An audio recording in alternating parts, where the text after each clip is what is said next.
몸이 조금만 이상해도 큰 병일까봐 불안해지는 날이 있습니다. 머리가 아프면 혹시 뇌에 문제가 있는 건 아닐까 생각하고, 배가 불편하면 혹시 큰 병의 시작은 아닐까 걱정합니다.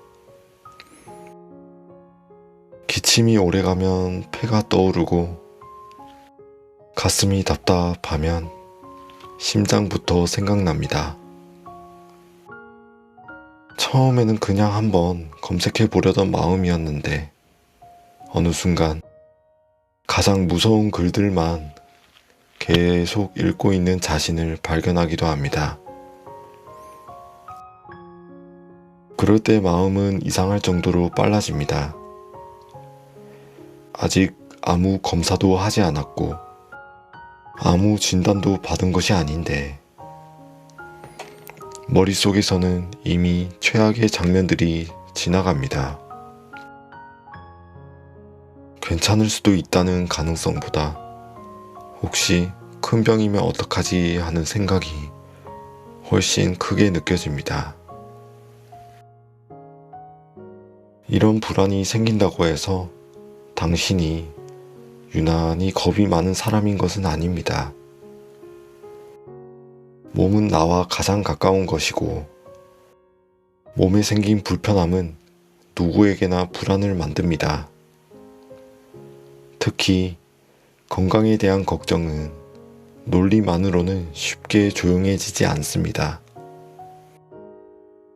머리로는 별일 아닐 수 있다고 생각하면서도 마음은 자꾸 확인하고 싶어집니다. 다만 의사로서 꼭 말씀드리고 싶은 것이 있습니다. 몸에 생긴 증상 하나가 곧바로 큰 병을 뜻하지는 않습니다. 병원에서 환자를 볼 때 의사는 증상 하나만 따로 떼어놓고 판단하지 않습니다.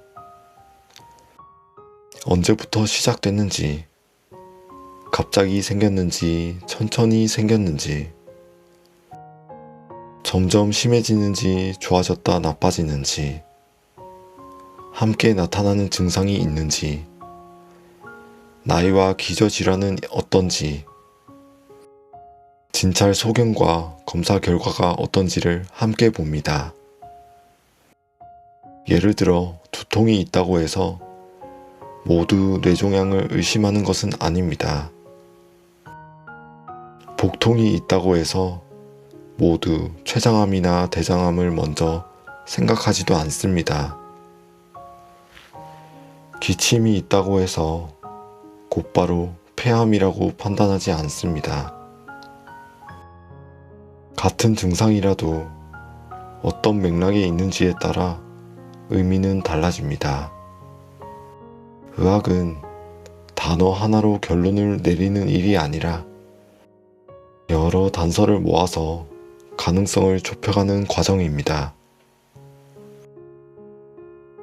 영상학과 의사로 일하다 보면 많은 분들이 검사를 받기 전부터 이미 마음속으로 큰 병을 진단하고 오셨다는 것을 느낄 때가 있습니다. CT나 MRI를 찍으러 오신 분들 중에는 검사실에 들어가기 전부터 표정이 굳어 있는 분들이 있습니다. 아직 영상은 촬영되지 않았고 결과도 나오지 않았지만 마음은 이미 며칠 전부터 결과를 기다리고 있었던 겁니다. 그 마음을 이해합니다. 내 몸 안을 직접 볼 수 없다는 사실은 사람을 불안하게 만듭니다. 그래서 우리는 상상하게 되고 검색하게 되고 가장 나쁜 가능성부터 붙잡게 됩니다. 하지만 상상은 검사가 아니고 검색은 진단이 아닙니다. 인터넷은 가능성을 보여줄 수는 있지만 지금 내 몸에서 실제로 그 가능성이 얼마나 되는지는 말해주지 못합니다. 물론 그렇다고 해서 모든 증상을 그냥 넘기라는 뜻은 아닙니다. 몸의 신호를 무시하지 않는 것은 중요합니다. 다만 모든 신호를 최악의 병으로 해석하지 않아도 됩니다. 걱정이 될 때는 먼저 증상의 흐름을 차분히 보셨으면 좋겠습니다. 언제 시작됐는지, 얼마나 자주 반복되는지, 점점 심해지는지, 쉬면 좋아지는지, 식사나 자세나 스트레스와 관련이 있는지 적어보는 것만으로도 도움이 됩니다. 병원에 가게 되더라도 이런 기록은 진료에 큰 도움이 됩니다. 막연히 아파요라고 말하는 것보다 일주일 전부터 시작됐고 식후에 심하고 최근에는 빈도가 늘었습니다 라고 말하는 것이 훨씬 정확한 판단으로 이어집니다. 그리고 미루지 말아야 할 신호도 있습니다. 갑자기 한쪽 팔다리에 힘이 빠지거나 말이 어눌해지는 경우, 심한 가슴 통증이나 호흡곤란이 생기는 경우, 의식이 흐려지는 경우, 이전과 다른 매우 심한 두통이 갑자기 생기는 경우, 원인을 알 수 없는 심한 통증이 계속 악화되는 경우에는 기다리지 않는 것이 좋습니다. 이런 기준은 겁을 주기 위한 것이 아니라 불안 속에서도 무엇을 먼저 해야 할지 구분하기 위한 기준입니다. 반대로 증상이 가볍고 오래되지 않았으며 조금씩 좋아지는 흐름이라면 오늘 당장 모든 결론을 내리려고 하지 않아도 됩니다. 필요한 경우 가까운 병원에서 상담하고 의사가 권하는 순서대로 확인하면 됩니다. 중요한 것은 혼자서 최악의 미래를 미리 살아내지 않는 것입니다. 건강 불안은 자주 이런 식으로 커집니다. 몸에 작은 증상이 생깁니다. 검색을 합니다. 무서운 사례를 봅니다. 불안해서 더 검색합니다. 그러다 보면 처음 증상보다 검색으로 생긴 공포가 훨씬 커집니다.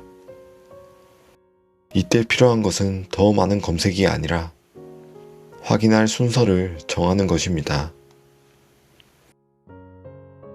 증상이 계속되면 진료를 받으면 됩니다.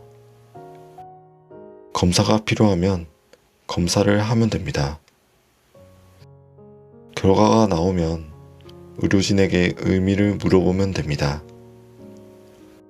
너무 단순하게 들릴 수 있지만 불안한 마음을 가장 현실적으로 줄이는 방법은 결국 이 순서입니다.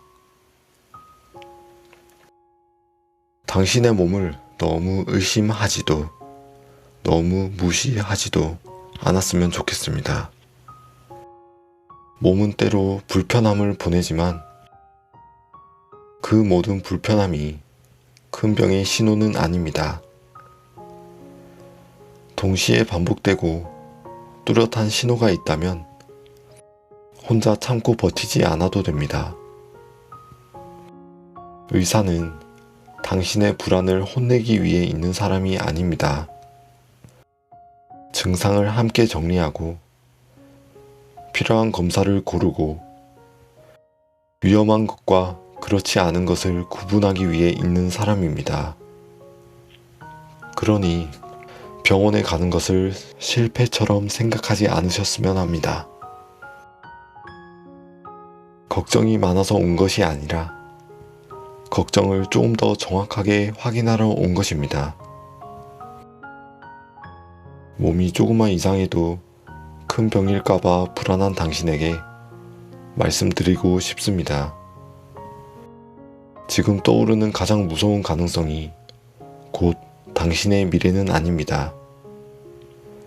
아직 확인되지 않은 걱정을 이미 확정된 일처럼 끌어안지 않으셨으면 합니다. 오늘은 몸의 신호를 차분히 바라보고 필요한 만큼만 확인하고 나머지는 조금 내려놓으셔도 됩니다. 불안한 마음이 있다는 것은 당신이 약해서가 아니라 당신의 삶과 몸을 소중하게 여기고 있다는 뜻이기도 합니다. 다만 그 소중한 마음이 당신을 계속 괴롭히지만은 않았으면 좋겠습니다. 걱정을 검색으로 키우기보다 기록으로 정리하고 필요할 때 의료진과 나누셨으면 합니다. 그렇게 하나씩 확인해 가면 막연했던 불안도 조금은 현실적인 크기로 돌아올 수 있습니다. 그 정도의 확인만으로도 이미 충분히 잘하고 계신 겁니다. 감사합니다.